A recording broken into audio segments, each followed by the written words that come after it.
Good morning everyone. Today we will start a new topic, that is voice in your grammar portion. So basically the voice is divided into two parts, active voice and passive voice.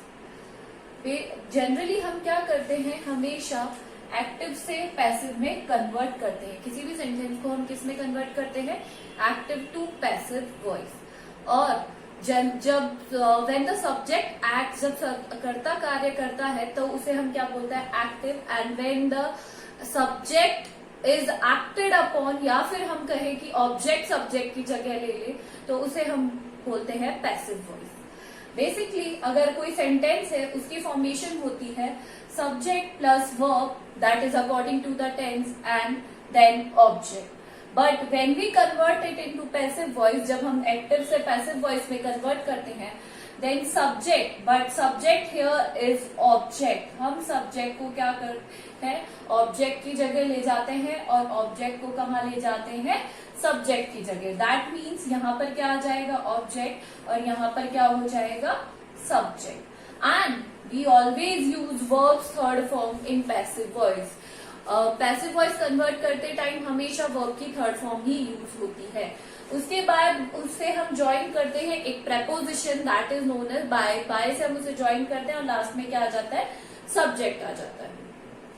So there are 3 rules जिनको हम active से passive करते समय हमें ध्यान रखना चाहिए. सबसे पहला होता है कि यूजुअली हम सब्जेक्ट को ऑब्जेक्ट की जगह ले जाते हैं और ऑब्जेक्ट को किसकी जगह ले आते हैं, सब्जेक्ट की जगह. Second, we use by to join it. किसका यूज में लेते हैं, हम बाय का यूज लेते हैं उसे ज्वाइन करने के लिए. And we always use verbs third form in that. Verb की थर्ड फॉर्म, या फिर we basically we use past participle form in that. We will start with simple indefinite tense. सबसे पहले हम किससे स्टार्ट करेंगे, simple indefinite tense.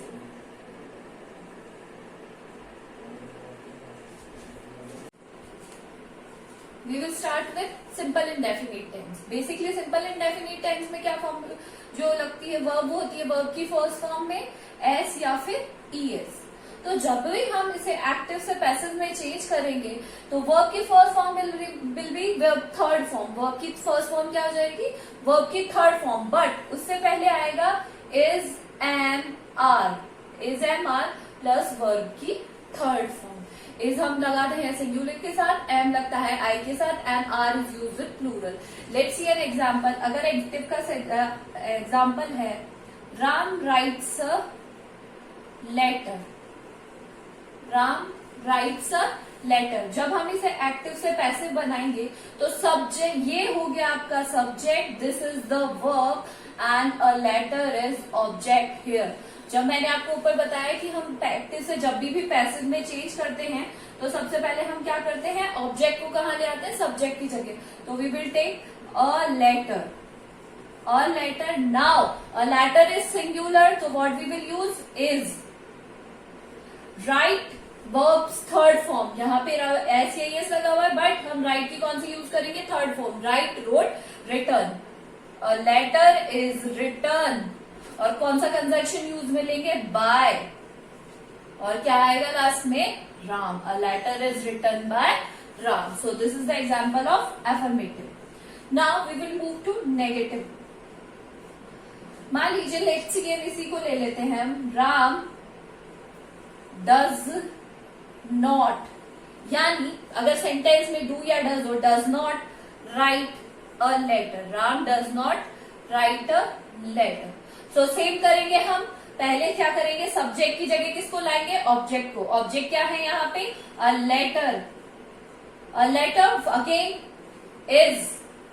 और जब भी डू या डज हो सेंटेंस में, और अगर उसके बाद नॉट लगा हुआ है मतलब नेगेटिव है, तो जो भी हम हेल्पिंग वर्ब वहां पे यूज में लेंगे, उसके बाद डायरेक्टली हम क्या यूज में लेंगे, नॉट. और राइट की third form written.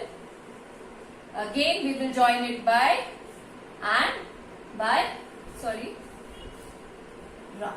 A letter is not written by Ram. So these are the example और affirmative और negative का. Now we will move to interrogative.